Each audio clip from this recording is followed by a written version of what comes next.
Thanks again for joining us, everybody. Westbank real estate investors. Excited about this guest that we have today. He's going to be at our in-person event on March 10th. We have Josh Wilson. He has an excellent strategy with his approach with the BRRRR strategy, with adding wealth and building your portfolio. So we're going to talk a little bit about his approach. And also we got him into the business. We got a lot of people that are aspiring to be investors. We got a lot of investors trying to get to the next level. So he's going to share a little bit about that and then much more in person. So morning, Josh, how we doing? Good morning, man. It's Monday morning after a full weekend of Mardi Gras. So, you know, it's the voice is hurting a little bit today. No problem, man. No problem. So a little bit about your journey, and we could talk more. What even got you into real estate? Everybody has a unique story. What's yours?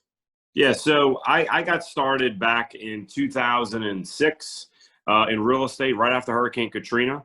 I didn't know what I was going to do, but I was always an entrepreneur. Even as a young kid, when I was 7 years old, I was selling door-to-door books by a guy by the name of Brad Richdale. He had this info course and all these Lamborghinis and yachts and jets and everything on TV. You know, the infomercials you see late at night. I got hooked on that and at a young age. And so I wanted to do that. I was like, I want to own a jet. I want to own a Lambo. I mean, I'm not there with the jet yet, but I got an Aston. And so I guess that solidifies me for a little bit. But yeah, man, I wanted to be that guy. I wanted to do those things. And he preached a lot about real estate. And so as a young kid, I wanted to get into real estate, but I didn't have money. I was broke. And so the only way for me to get into real estate was to go and learn how to manage the assets and manage it for other people that had the money. So that's what I did. So in 2007, I went and worked for another property management company. And then my wife and I started our own firm back in 2008. And the rest is history. We got the HGTV bug, I guess if you want to call it, back then when it was very popular. And we just started managing properties. I learned how to evict tenants. I learned how to deal with contractors.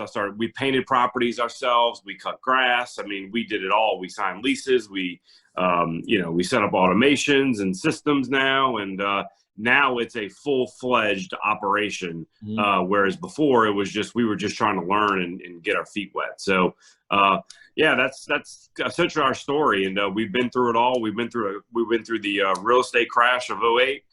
We went through multiple hurricanes, and we went through COVID. So, we've definitely been tested when it comes to, the operation side of real estate. That's awesome. And now we'll go a little bit deeper into some of those stories. But what was the trigger that got you from into management to where we are now, that we'll talk a little bit more about with this spirit strategy? Yeah. So, the management side was like my foot in the door to get in there. And so now, it was more of like, okay, this was fun. I enjoyed managing properties for other people, and it was making a great amount of money doing it. But then, we knew that we weren't building any wealth by doing transactional income. So, a lot of people know there's transactional income and then there's actual passive income. And so we wanted to create more passive income for our family. And so we decided, you know what, let's go out there and let's start figuring out a way we can start acquiring properties ourselves. And that's what we did. So we found our first investor and we started acquiring a few properties. That investor actually didn't like the roller coaster of rental properties, of every month constantly, getting a draw, and then next month we're not getting anything because an AC went down or something. And so that investor actually turned into a private lender for us, and she was able to get steady income. So it worked out. It was a win-win because we kept all the equity, but she got guaranteed income every month. So that's essentially where we're at now. And now we, at any given time, we're rolling with 2 million plus in revolving private lending funds out there on any given day. And so it's definitely blessed, man, and very happy where we are right now. And what was the difference with those two? Because that was great what you just said. And we have lenders in the group and we have borrowers in the group. Between those two different relationships, one relationship it was a lender as a partner, and then it was a lender as just a lender. So Yeah, so that she was a lender, as she was an equity lender with us. So she owned it. She owned equity in the property. So she was able to get all the tax benefits and the rental income, and then the depreciation, all that good stuff, and principal reductions. But she didn't like it. She didn't like the up and down, the roller coaster. So we then were able to, we told her, we said, look, I have another opportunity for you. I said, we'll cash you out. We'll buy you out of the properties. And then why don't we take the proceeds that we cash you out with, and we use those, and you can become a private lender, and you'll get a set monthly, check every single month. And that's what we did. And, you take a negative opportunity and turn it into a positive. And that's what we did. Gotcha. So tell us about your strategy now. What is the machine evolving? Man, the BRRRR machine, man. Holy cow. This thing is like taken off. I don't know, I would say the past 6 years or so. Okay. The BRRRR method for me, golly, if I would have found this method or known about the method when I first started out back in 08, 09, my portfolio right now would probably be 3x what it is now. I mean, it would be incredible. You'd have the jet. You'd have the jet. Yeah, that's right. That's right. I have the jet. But look, the BRRRR method is awesome for guys, people that don't know. It's buy, rehab, rent, refinance, repeat. And, we do that very methodically. And the way we kind of have ours set up and structured is that we are vertically integrated. So all of our companies are all vertically integrated. So we may be a little bit different than some of the mom and pop BRRRR investors out there. But I hope one day you can get vertically integrated, because that's where the true power of the BRRRR method really comes into play. And I'm not going to go deep dive into this now, because we'll do it probably in person, but just to give you a little snippet of like how powerful the vertical integration is imagine if you have a house at the top, right? And then you have all these little sub companies that come all the way down or that feed into that property. So you can have a landscaping company, you have a property management company, you have a sales brokerage, you have an insurance company, you can have a title company, all these things that generate income off of that one little house. And so that's what we've been doing over the past, I don't know, I would say the past maybe 8 years now, is just getting vertically integrated within our real estate companies. And so we save money on, on every single angle of the property. When it comes to insurance, we have vertical integration set up with insurance. So it's just some different things that you do when you start scaling your business, that, the economies of scale really do come into play, and it's very powerful. I think that's phenomenal. So that's one different approach that you have with operations. Is there any other different approaches that you have with your BRRRR strategy? Yeah, so typically the way we do a BRRRR deal is we have private money and we use hard money. So those are the two, depending on whatever the deal is, how fast we got to move. We'll use one or the other. We'll use private money essentially to acquire the deal. Then we go in. We have our own in-house teams that go in there and rehab the properties. We go rehab the property within 30 to 45 days. But here's the key: is that when I buy the property on the first time with the first private lender, within 1 week, I'm already on the phone with my bank, letting them know, hey, I got a deal in the pipeline. I need a permit out here, and in the next 30 to 45 days. Here's all the information. Here's the tax info, blah blah blah, and we send that to them. And then literally by the time we are finished, like putting in the last coat of paint on the exterior, the appraiser for the bank is walking through the door. And so we literally, we can turn that money over pretty quick. Generally, we turn it over in 60 days or less. And so that's the name of the game, is to constantly have that private money keep moving through our system and through our cycle. So that way we can keep acquiring more properties. But that's our process. It's very simple. It's very easy and quick. And, the operation side is a little more intricate. But, on a high level, that's it. Private money, we rehab the property, we rent it out, and then we go and refinance it with our local bank, 20-year permanent mortgage.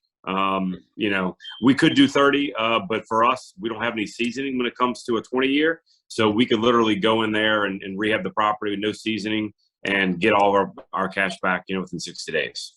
And for the people that don't know, what's seasoning? When you that's the time of ownership. Like, so essentially how long you have owned the property The bank, basically, the reason why the bank does that, they do that to protect themselves in the event of cycles. So like say, for instance, you go and buy a property and all of a sudden, now the property's worth $500,000. Well, you bought it for 200, and so the bank just wants to protect themselves from a huge upswing in value, and they don't overlend on the property. So what they'll do is they'll have 6 months to sometimes 12-month seasoning periods to say, you own the property for a little bit and let's see where the market goes. Let's see how the value looks and et cetera. So, but yeah, with our banks, they actually have no seasoning. And, but that's just because of over time, you built a relationship up, you show them, what you're doing, you have a little cash in the bank, and the bank feels comfortable. You're not doing crazy high LTVs and things like that. So, there are banks out there that have no seasoning is what I guess I'm trying to say. Well, even better, you have a program that your group started to share and teach people about those types of banks and those types of process. So tell us about this next event in March. Yeah, man. Awesome. Thank you.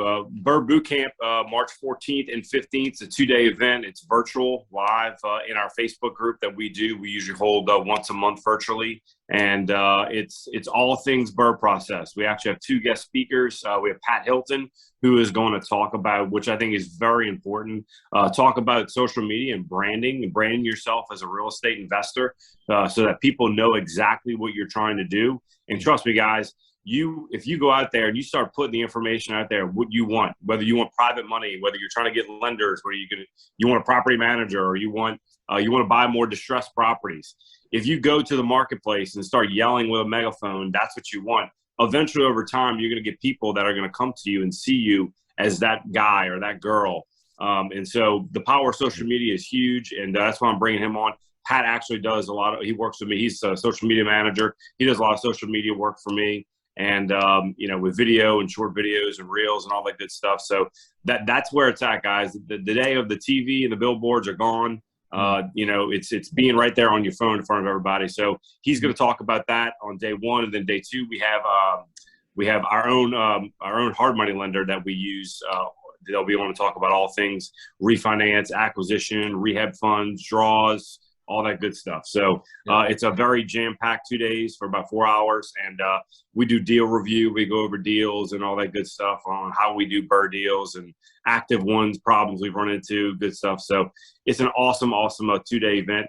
BRRRRbootcamp.com if you want to check it out. And yeah, man, we hope to see you all there March 14th and 15th.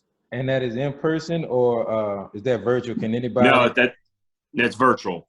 Yeah, good. So our Baton Rouge people, our Lafayette people, you won't miss out since it's virtual. But I am excited to have you in the room March 10th. Yeah, man. To go deeper into these case studies and your experiences. How can people find out more about Josh Wilson?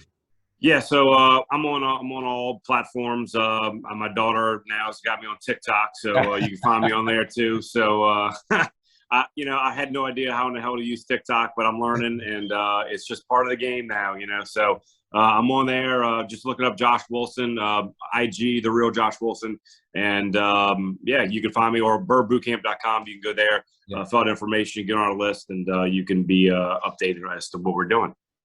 Gotcha. Excited, man, to see you in person. Everybody, Josh Wilson, make sure you look him up and do some more research on the BRRRR. So when you have them face to face, you can have a much more fruitful conversation about the strategy, right? Absolutely. Absolutely happy to answer any questions and deep dive into the BRRRR process. Perfect. Josh Wilson, everybody.